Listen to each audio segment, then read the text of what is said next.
ला ला video ला, video जल्दी video ला। अबे लाल वाला वो नीला सांप है। हेलो दोस्तों, आज हम एक बार फिर निकल गए हैं नई जगह की खोज करने के लिए। और आज हम जिस जगह जा रहे हैं वो जगह इतनी देवीय जगह है और इतनी पुरानी है कि इतिहासकार भी नहीं जानते कि उस जगह का इतिहास कितना पुराना है। बहुत लोगों ने आके वहाँ पर रिसर्च करी, देखा, पर कोई नहीं बता पाया कि जिस मंदिर में हम जा रहे हैं वो मंदिर त्रेता का है, द्वापर का है या सतयुग का है। तो अभी मैं आपको उसी जगह पे लेकर चल रहा हूँ। थोड़ा सा खतरनाक रास्ता है और कुछ 1 किलोमीटर हम लोगों को पैदल भी चलना पड़ेगा वहाँ पर।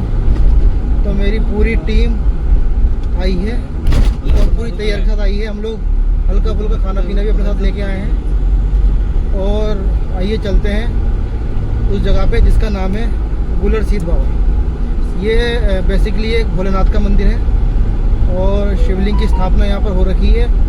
लोगों को ये नहीं पता कि शिवलिंग स्थापित हुए हैं या अपने आप प्रकट हुए हैं। इसके बारे में किसी का कोई नॉलेज ही नहीं है। ना गूगल पे आपको नॉलेज मिलेगी, ना इसकी कोई बुक आपको मिलेगी, कहीं से कोई नॉलेज नहीं मिलेगी। बड़ी मुश्किलों से आप लोगों के लिए मैं इसका इतिहास लेके आया हूँ। आइए वहीं पर चल के मैं आपको बताता हूँ इसका क्या इतिहास है। दोस्तों, आज हमारी टीम फिर से आम खरीद रही है और ख़रीदने के साथ साथ खा भी रही है। ये देखिए, बहुत बढ़िया। आप देख सकते हैं कि पहले पेट पूजा और बाद में काम दूजा। ये देखिए, बहुत बढ़िया।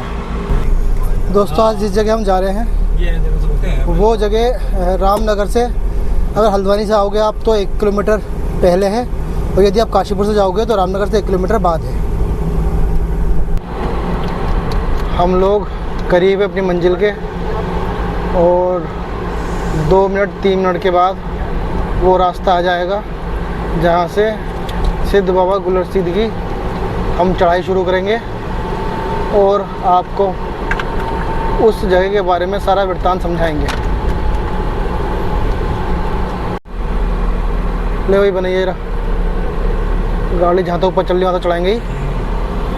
ये आ गई चढ़ाई यहाँ की और अब हम यहाँ पर चढ़ाएंगे गाड़ी ऊपर तक। ये चढ़ाई आप देख रहे हैं, नहीं हो पाएगी। चलेगी ना चले ऊपर? गाड़ी क्यों नहीं जाती है भाई साहब? क्या दम गाड़ी में दम नहीं है क्या? वही चीज के लिए गाड़ी हौसला करवा दे। हैंड ब्रेक हाथ में रखिए बस। हैंड ब्रेक तो खराब है।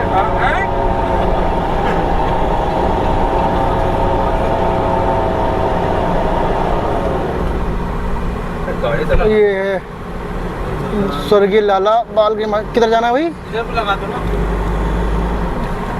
इधर को लगा दें। अरे अभी तो चढ़ाई पैदल की है।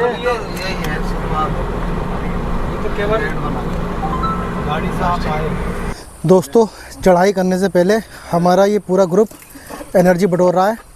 आराम से फंदा भी लग गया, फंदा लग गया। ये सब खाना खा रहे हैं। ये गाड़ी के अंदर भी खाने का वितरण हो रहा है। चूँकि इस समय हम लोग दर्शन को आए हैं तो ये खाना नहीं, प्रसाद है। ये उड़द की दाल की खिचड़ी खा रहे हैं, ये दही डाल के। ये देखिए, आप देख सकते हैं, ये पूरे क्रू के मेंबर हैं और ये पानी भरते हुए अब यहाँ से हम लोग एनर्जी इकट्ठा करेंगे और एनर्जी इकट्ठा करने के बाद चढ़ाई करेंगे। क्योंकि ये आम भी लेके आए अपने साथ हम, और जिसको अभी खाएंगे। नहीं, मैं नहीं खाऊंगा। ये देखिए, ये गर्दन निकालते हुए, और ये आप इस पीछे के हिस्से को कछुए का कवर समझें और इस गर्दन को आप समझ सकते हैं क्या समझेंगे। चलिए चलते हैं। सबने भोजन कर लिया है, प्रसाद ग्रहण कर लिया है और आज मंगलवार का दिन है, पवित्र दिन है। तो आज मंदिर के दर्शन को हम आ गए हैं। पूरा ग्रुप, हमारा पूरा क्रू इस समय तैयार हो गया है। गाड़ी में लॉक लगा दिया है हमने। दोस्तों, तो अब हम खड़े हैं प्रसिद्ध बाबा गुलरसीत मंदिर में। ये मंदिर का फ्रंट गेट है। यहाँ पहले माँ बाल सुंदरी देवी के दर्शन करेंगे हम, उसके बाद बाबा के दर्शन को जाएंगे। जैसे कि मैंने आपको बताया था कि गुलरसीद बाबा का मंदिर बेसिकली भोलेनाथ का मंदिर है। यहाँ एक शिवलिंग स्थापित है जिसके हम दर्शन करेंगे और इसके इतिहास के बारे में आपको बताएंगे। आइए आपको लेके चलते हैं प्रसिद्ध मंदिर गुलरसीद मंदिर में। आइए।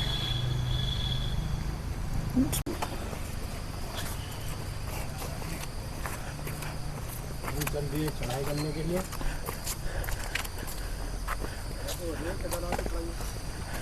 सबसे पहले माँ बाल सुंदरी देवी के दर्शन करेंगे।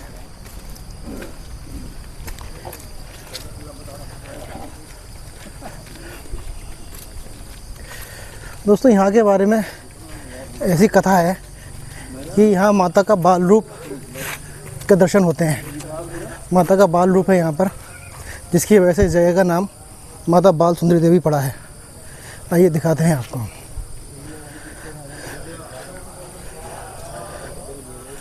आइए, यहाँ हम कोने में जूते उतारेंगे।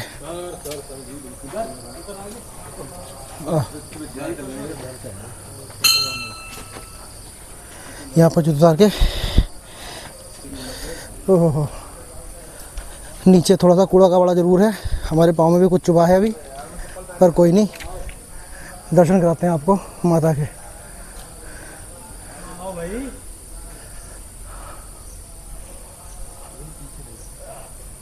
दर्शनार्थ हेतु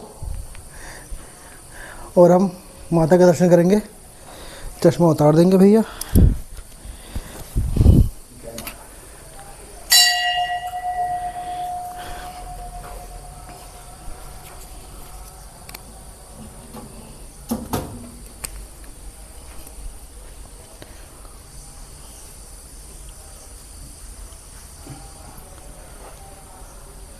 आइए, यहाँ पर ये आप पढ़ सकते हैं कि ये बाबा गुलरसीद माता बाल सुंदरी देवी की कृपा से आप पढ़ सकते हैं। आइए चलते हैं। यहाँ हमने माता बाल सुंदरी देवी के दर्शन करे हैं। अब हम सीधे यहाँ से बाबा गुलरसीद के दर्शन करने के लिए जाएंगे। दोस्तों ये सारा जो आप जंगल देख रहे हैं, ये गुलर के पेड़ों से भरा हुआ सघन जंगल था, जिसकी वजह से इसका नाम गुलरसीद मंदिर पड़ा है आगे। और चूँकि यहाँ पर एक बाबा थे जिन्होंने यहाँ पर आके सिद्धियाँ प्राप्त करी थी, तो तब से ये सिद्ध जगह कही जाती है और इसी वजह से इसका नाम गुलरसीद मंदिर पड़ा है। आइए अब उस चढ़ाई की ओर चढ़ते हैं जहाँ बाबा स्वयं विराजमान थे, जहाँ भोलेनाथ भी हैं और बाबा ने सिद्धियाँ प्राप्त करी थी। आइए चलते हैं। अब आपको मैं दिखाता हूँ वो द्वार, जिस द्वार से हम लोग एंट्री करेंगे गुलरसीद मंदिर के लिए। वो बोर्ड लगा हुआ है गुलरसीद मंदिर का, देखिए आप। अब यहाँ से तकरीबन 0.25 किलोमीटर से लेकर 1 किलोमीटर तक की चढ़ाई है। ये सीढ़ियाँ आप देख रहे हैं, इन्हीं सीढ़ियों को पार करने के बाद हम सिद्ध बाबा के मंदिर पहुँचेंगे और बाबा के दर्शन करेंगे और यहाँ के इतिहास के बारे में आपको बताएंगे कि ये मंदिर की स्थापना कैसे हुई, कब हुई और किसने कराई। आइए चलते हैं।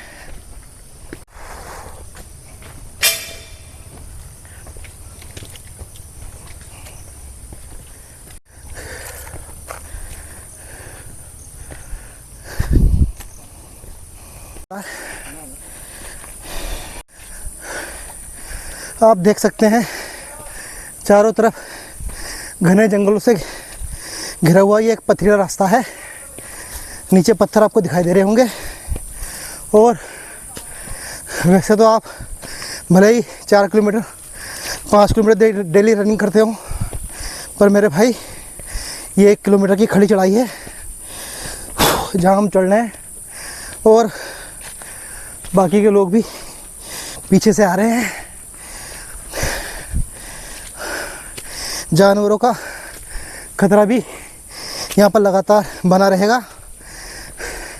ऐसी मान्यता है कि बाबा के दर्शन करने के लिए एक बाघ रोजाना आता है। हाँ, नीचे से आवाज आई है हाथ में कि हाथ में डंडा रहना जरूरी है, क्योंकि बंदर और जानवर दोनों हो सकते हैं।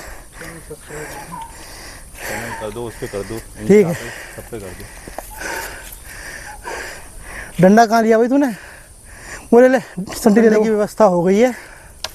और अब डंडा लेके ऊपर चल रहे हैं, क्योंकि नीचे मंदिर के पुजारी वगैरह ये कह रहे हैं भैया आगे कोई भी जानवर आपको मिल सकता है, तो डंडा आपके हाथ में रहेगा तो थोड़ी सी सुरक्षा बनी रहेगी। हालांकि अगर टाइगर जैसा कोई सामने आता है तो हम तो कुछ कर नहीं सकते, जो भी करेगा वही करेगा। फिलहाल बाबा का नाम लेते हुए हम लोग चढ़ाई पे चढ़ रहे हैं और जल्द से जल्द बाबा के स्थान पे पहुंचने की कोशिश करेंगे। ओ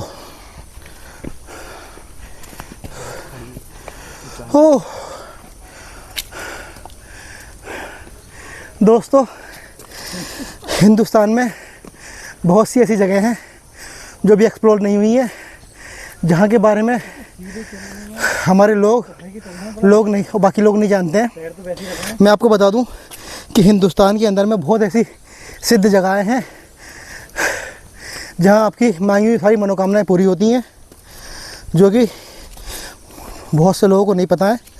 मेरे द्वारा आप लोगों को उन जगहों का मैं बार बार बताता रहूँगा। इस जगह को मनोकामना भी मंदिर भी कहा जाता है एक तरीके से, क्योंकि मानने वालों का मानना है कि बाबा के मंदिर में आके, अबे रुक गया, बाबा के मंदिर में आके जो भी मनोकामना आप कहो वो अवश्य पूरी होती है। आइए चल रहे हैं। ओह अब कट दे भाई।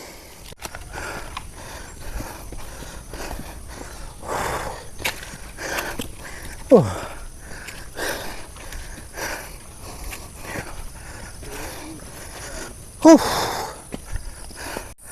ये रास्ते में वाटर टैंक लगा रखा है, हालांकि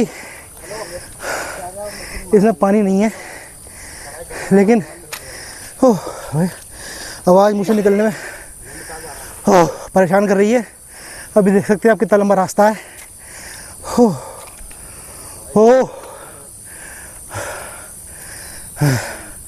सांस फूल गई है सबकी।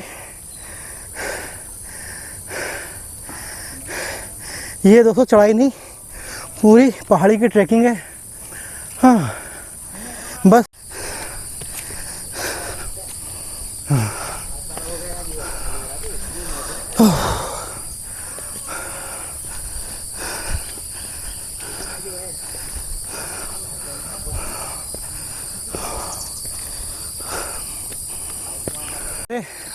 क्रू के एक आदमी का विकेट गिर गया है और जीप घुटनों तक आ गई है उसकी, और उसका कहना ये है भैया कोई तो उठा के ले जाए, कोई तो आ जाए। हाय रे होए रे, ये आवाज़ उसके मुंह से निकलनी है। चलिए आगे चलते हैं। लोगों का जयकारा मुंह से छूट गया है, और ये जयकारा दोस्तों लोगों ने अपने मन से नहीं लगाया है, ये मुंह से अपने आप निकला है, अंदर की आत्मा से निकला है। क्योंकि इतने परेशान, इतने थक गए लोग कि भोले की जय बोलने का नंबर आ गया है। और ये वो रास्ता है दोस्तों जब हज़ारों कांवड़ वाले शिवरात्रि के दिन यहाँ पर आते हैं और कांवड़े चढ़ाते हैं। सोचिए पहले 250 किलोमीटर वो पैदल आते हैं, उसके बाद इस चढ़ाई को भी चढ़ते हैं। वो बड़ा मनोरम दृश्य होता होगा वो। हाँ हो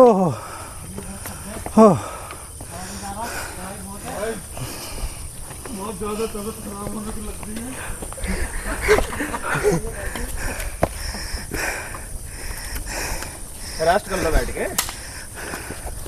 ये पहलवान बोल रहा है रेस्ट कर लो बैठ के। तुम लोगों के लिए मुझे पता था ऐसी होने वाला है, मुझे पता है ऐसी होने वाला है, क्योंकि इसका शरीर इसको ये याद नहीं रहता कि ये 4 लोगों के सामने ये बोले कि मैं थक गया हूँ। तो ऐसे लोग बहाना ढूंढते हैं कि तुम थक गए हो तो मैं भी आराम कर लूँगा। कर ले भैया कर ले, देखो कर ले। चलो जी। तुम कहाँ गए हो भैया? अरे अकेले आए हो क्या? हमारा काम लगा हुआ है इधर मिठाई का। नहीं तभी तो मैं ऊपर आया नहीं, मेरे साथ के सब नीचे बैठ के सो रहे हैं। बिल्कुल भैया, ये भाई हैं हमारे, दिल्ली से हैं ये, और ये नीचे अकेले ही खड़े हुए थे क्योंकि अकेले इस रास्ते पे आना बड़ा ख़तरनाक है, क्योंकि अकेले देखे कोई भी जंगली जानवर आप पे अटैक कर सकता है। इसलिए ये भाई हमारे साथ आए हैं, दिल्ली से बहुत दूर से आए हैं बाबा के दर्शन करने के लिए, और ये थकते नहीं हैं, थक के बैठे हैं। और एक आदमी का विकेट गिरा था जो सही हुआ, पीछे से देखो वो आदमी आपको आता हुआ दिखाई दे रहा होगा, वो हमारे क्रू का सबसे बड़ा मेंबर है। और चलो जैसे तैसे बाबा बुला रहे हैं तो ये लोग आ रहे हैं। आपको दोस्तों बताता हूँ कि प्राचीन काल में इस मंदिर का जिक्र सामने आया, तो जैसे जैसे समय बीता लोगों के अनुमान के हिसाब से कुछ लोगों ने कहा ये मंदिर सतयुग का है, कुछ लोगों ने कहा ये मंदिर त्रेता युग का है, और कुछ लोगों ने कहा ये मंदिर द्वापर का है।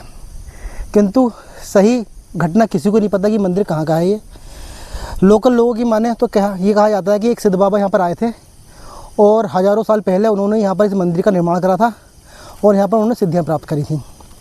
अभी जब मैं ऊपर जाऊँगा तो आपको एक यहाँ पर कुआँ दिखाऊँगा जिसमें किसी समय में पहले बहुत पानी हुआ करता था, लेकिन अब उसमें पानी नहीं है। उसकी कहानी भी, उस कुएँ की कहानी भी वहीं पर आपको जाकर बताऊँगा। ऐसे बताऊँगा तो आपको मज़ा भी नहीं आएगा और समझ में भी नहीं आएगी। आइए चलते हैं, आराम कर लिया है हमने, आइए चलते हैं ऊपर की साइड और पहुँचते हैं मंदिर की तरफ। फिर मैं आपको बताता हूँ कि उस मंदिर की क्या हिस्ट्री है, क्या कहानी है उसके पीछे। आइए चलते हैं। कहते हैं बहुत कांवर लेने के लिए जाते हैं, जो ज़्यादा चलते हैं जितना उतनी सांसें बढ़ती हैं बंदे की। हैं भाई राजेश भाई, काफ़ी चढ़ाई है, क्योंकि चढ़ने से शरीर कंफर्ट रहता है।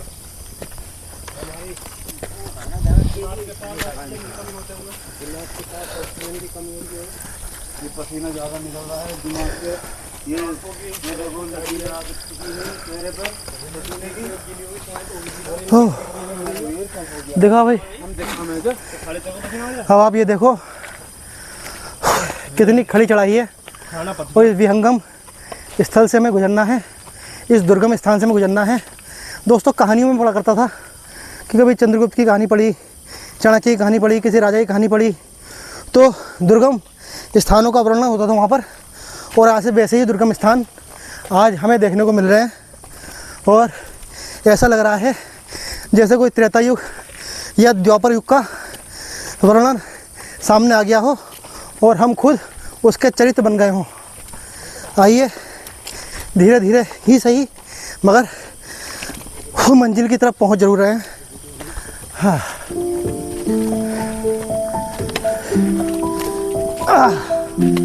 हाँ। हर हर महादेव, हर हर महादेव, हर हर महादेव।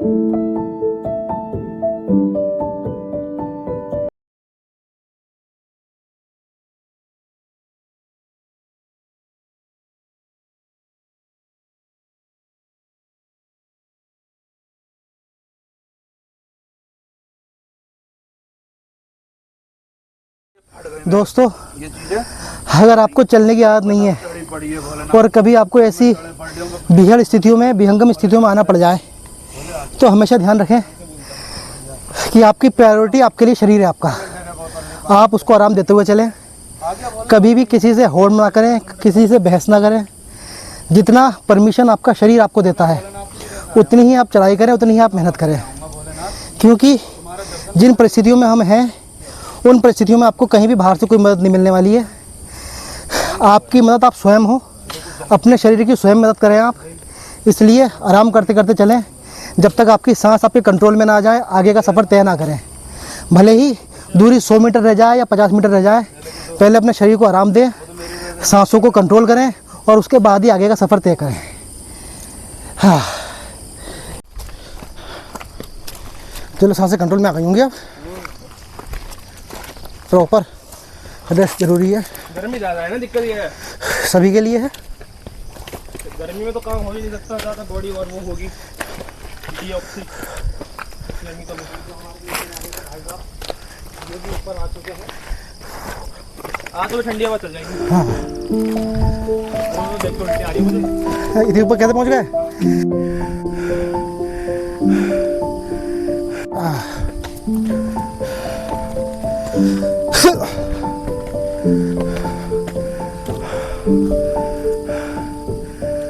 घर को देखना।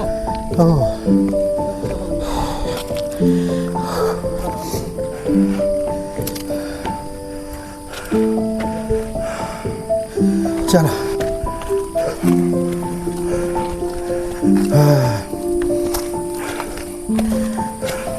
कांवर कैसे लेके चढ़ते हो? मुझे ढूंढ जाती हूँ। हाँ आ गए।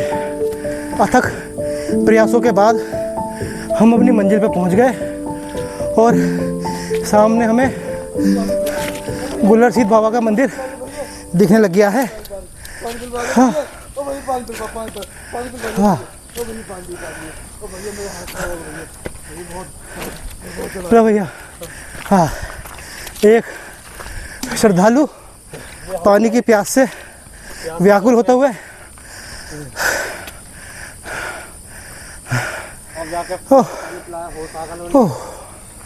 हाँ, शरीर भी कंट्रोल है। थोड़ी सी आराम करा है हमने यहाँ पर आके, तो शरीर का थकान भी थोड़ी दूर हो गई है, पर पसीने से सरोबोर हो रखे हैं हम। यही है वो प्रसिद्ध प्राचीन मंदिर जिसका नाम है बाबा गुलरसीद मंदिर।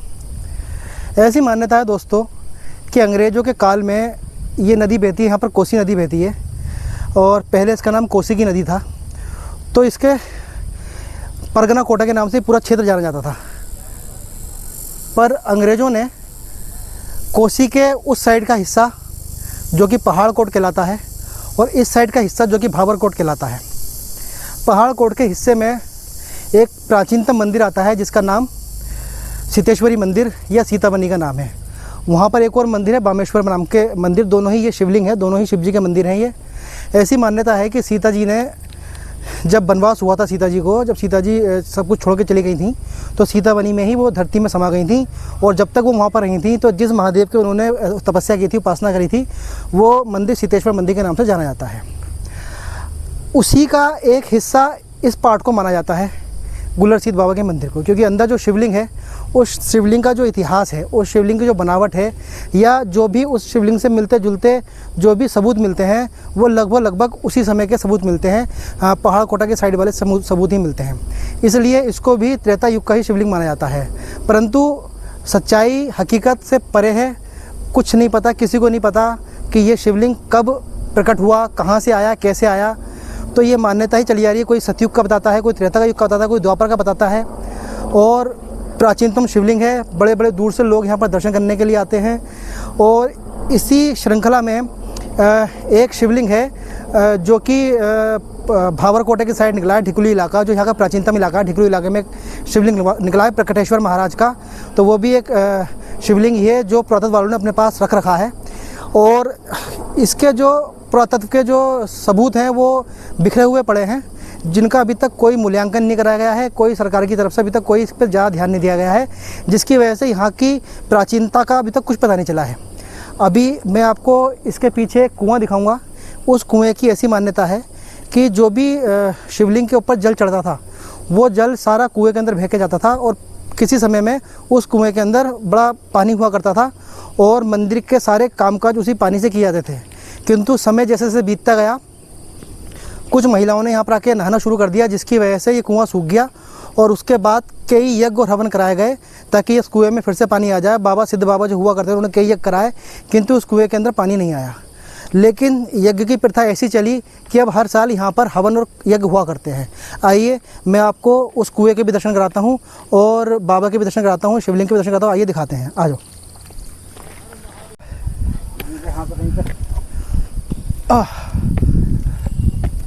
आखिरी दरवाजे तक बाबा ने चढ़ाई करवाई है।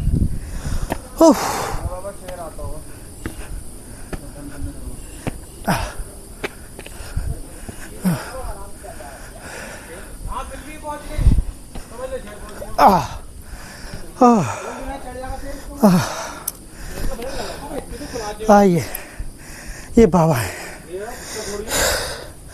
जय हो बाबा की जय हो। ये गोपालगिरी महाराज, ताला लगा हुआ है भक्त यहाँ पर। आज आप भक्त जितनी भी दूर बैठे हैं, शायद उत्तराखंड में आने के बाद भी आपको यहाँ के दर्शन प्राप्त ना हो, मेरे माध्यम से आप ये दर्शन कर रहे हो। आपको लाभ की प्राप्ति होगी, सुख समृद्धि संपत्ति की प्राप्ति होगी, और सबसे बड़ा सुख औलाद की प्राप्ति भी होगी। तो बाबा की जय बोलिए।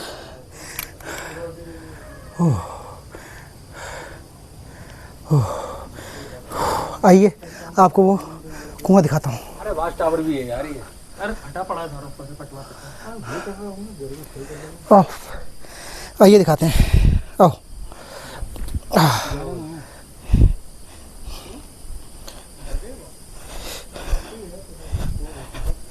आप ये कुआं देख रहे हैं। प्राचीन मान्यता के हिसाब से ये कुआं पहले बहुत गहरा था और इसके नीचे एक नदी बहा करती थी जो कुएं का वाटर लेवल बना के रखती थी। और समय के साथ साथ हज़ारों साल बीत गए, जिसकी वजह से धूल जमती गई, पठान होता गया, और आज ये कुआं एक बावड़ी का रूप ले लिया है। शिवलिंग में जितना भी जल चढ़ता है वो इस कुएं के अंदर आता है, ऐसी मान्यता है। और हर साल यही वो कुआं है जिसमें यज्ञ होता है। तो दोस्तों, जिस कुएं को आप देख रहे हो उस कुएं का इतिहास हज़ारों साल पुराना है, उस मंदिर का इतिहास हज़ारों साल पुराना है। ज़्यादा पीछे मत जा, आ गया, ज़्यादा पीछे मत जा दोस्तों, पीछे खाई है। और हमारा कैमरामैन बहुत पीछे जा रहा था, इसलिए मैंने उसको रोका है। दिखा चल बस। तो मेरे माध्यम से आप इस पवित्र जगह के दर्शन कीजिए और महादेव का नाम लीजिए और महादेव का नारा लगाइए, जय भोलेनाथ। आ जाओ।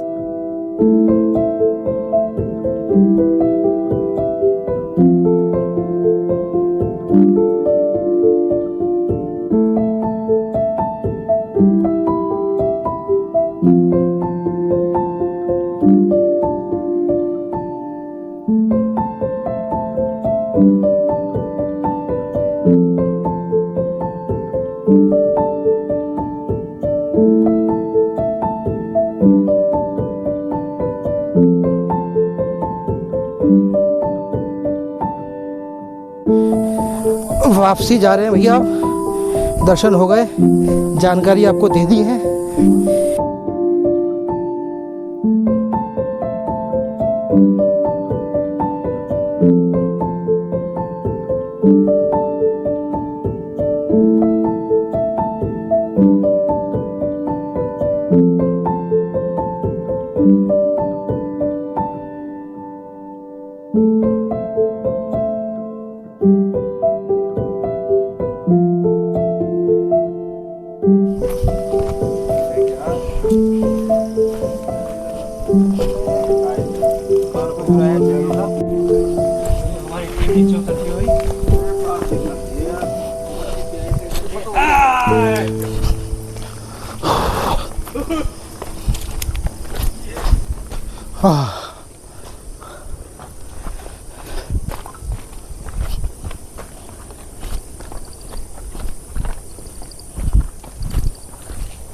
यहाँ पर खड़े होकर ना सभी लोग ना लाइक। दोस्तों, आज का प्रोग्राम पूरा हुआ। आज की जर्नी हमारी यहीं पर ख़त्म होती है और हम सब भाइयों की तरफ से हम केवल इतना ही कहना चाहते हैं कि लाइक करो, शेयर करें, कमेंट करें, सब्सक्राइब करें और चैनल को देखते रहें और भैया जागते रहें और लास्ट तक वीडियो देखें हमारी। धन्यवाद।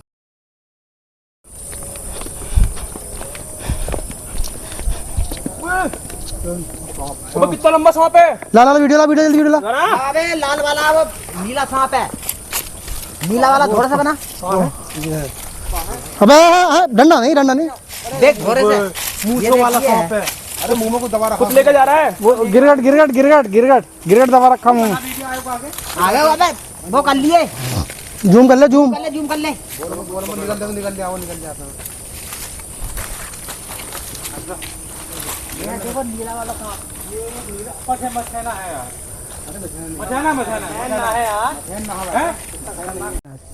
कटिंग हो जाएगी ना। अबे नहीं, कटिंग वटिंग होती है, अगर ऐसा बना रहे हो ना तो जब सीधा करोगे तो फिर तुम भी ऐसे ही सीधे हो जाओगे।